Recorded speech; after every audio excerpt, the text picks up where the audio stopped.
पांडव जब इंद्रप्रस्थ में राज करते थे उन दिनों लुटेरे किसी ब्राह्मण की गाय लेकर भाग गए। ब्राह्मण ने आकर पांडवों से गुहार की। अर्जुन ने ब्राह्मण की करुण पुकार सुनी और उन्हें गाय लाने का वचन दिया, परंतु उनके शस्त्र उस घर में थे जहां उनके बड़े भाई युधिष्ठिर द्रौपदी के साथ एकांत में बैठे हुए थे। पांचों भाइयों में पहले से ही यह तय हो चुका था कि जिस समय द्रौपदी एक भाई के साथ एकांत में रहे उस समय दूसरा कोई भाई यदि उनके कमरे में चला गया तो वह 12 वर्ष तक ब्रह्मचर्य का पालन करता हुआ वन में रहेगा। अर्जुन बड़े असमंजस में पड़ गए। वे सोचने लगे कि यदि ब्राह्मण की गायों की रक्षा नहीं की जाती तो क्षत्रिय धर्म से च्युत होते हैं और उनके लिए यदि शस्त्र लेने कक्ष में जाते हैं तो नियम भंग होता है। अंत में अर्जुन ने नियम भंग करके ब्राह्मण की गायों की रक्षा करने का ही निश्चय किया। अर्जुन चुपचाप युधिष्ठिर के कक्ष में जाकर शस्त्र ले आए और उसी समय लुटेरों का पीछा कर गायों को छुड़ा लाए। वहाँ से लौटकर उन्होंने अपने बड़े भाई से नियम भंग कर प्रायश्चित में सय वन जाने की आज्ञा मांगी। युधिष्ठिर ने उन्हें समझाया कि बड़ा भाई यदि अपनी स्त्री के साथ बैठा हो उस समय छोटे भाई का उसके पास चला जाना अपराध नहीं है। यदि कोई अपराध हुआ है तो वह मेरे प्रति हुआ है और मैं उसे स्वेच्छा से क्षमा करता हूँ। फिर तुमने धर्म पालन के लिए ही तो नियम भंग किया है, अतः तुम्हें वन में जाने की आवश्यकता नहीं है।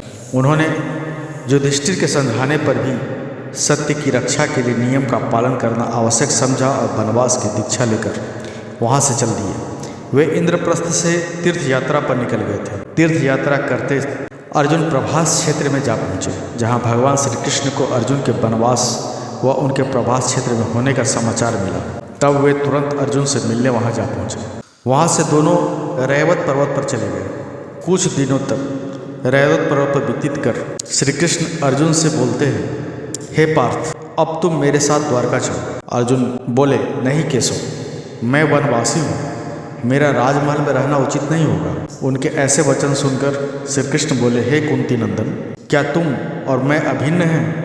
नहीं, मैं महल में और तुम वन में रहते हुए भी हम दोनों स्थान पर उपस्थित हैं। तुम एकमात्र मेरे हो और मैं एकमात्र तुम्हारा हूँ। जो मेरे हैं वे तुम्हारे हैं और जो तुम्हारे हैं वे मेरे हैं। मैं तुझसे द्वेष रखता हूँ, जो तुमसे द्वेष रखते हैं वह मुझसे द्वेष रखता है। जो तुम्हारा प्रेमी है वह मेरा प्रेमी है। तुम नर हो और मैं नारायण। तुम मुझसे अभिन्न हो और मैं तुमसे। हम दोनों में कोई अंतर नहीं है, हम दोनों एक हैं। अतः अब तुम मेरे साथ द्वारका चलो। अर्जुन श्री कृष्ण के इस प्रिय निवेदन को ठुकरा न सके और उनके साथ द्वारका चले गए। द्वारका पहुंचकर अर्जुन ने अद्भुत सौंदर्य की स्वामी सुभद्रा को देखा। सुभद्रा वासुदेव की पुत्री व श्री कृष्ण की बहन थी। अर्जुन सुभद्रा पर मोहित हो गए। सुभद्रा ने भी मन ही मन अर्जुन को पति के रूप में वर्ण कर लिया। श्री कृष्ण तो स्वयं भगवान थे।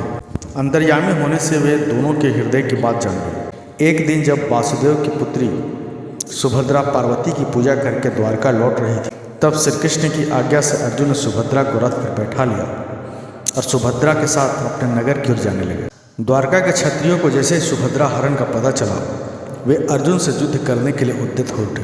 उस समय श्री कृष्ण ने उन्हें उपदेश देकर युद्ध करने से रोका, किंतु बलराम जी उनका विरोध करते हुए क्रोध में भर अपना हल उठाकर अर्जुन वध के लिए चल दिए। तब श्री कृष्ण ने उन्हें कठिनता से रोका। तत्पश्चात द्वारका में ही अर्जुन ने सुभद्रा का पानी ग्रहण किया।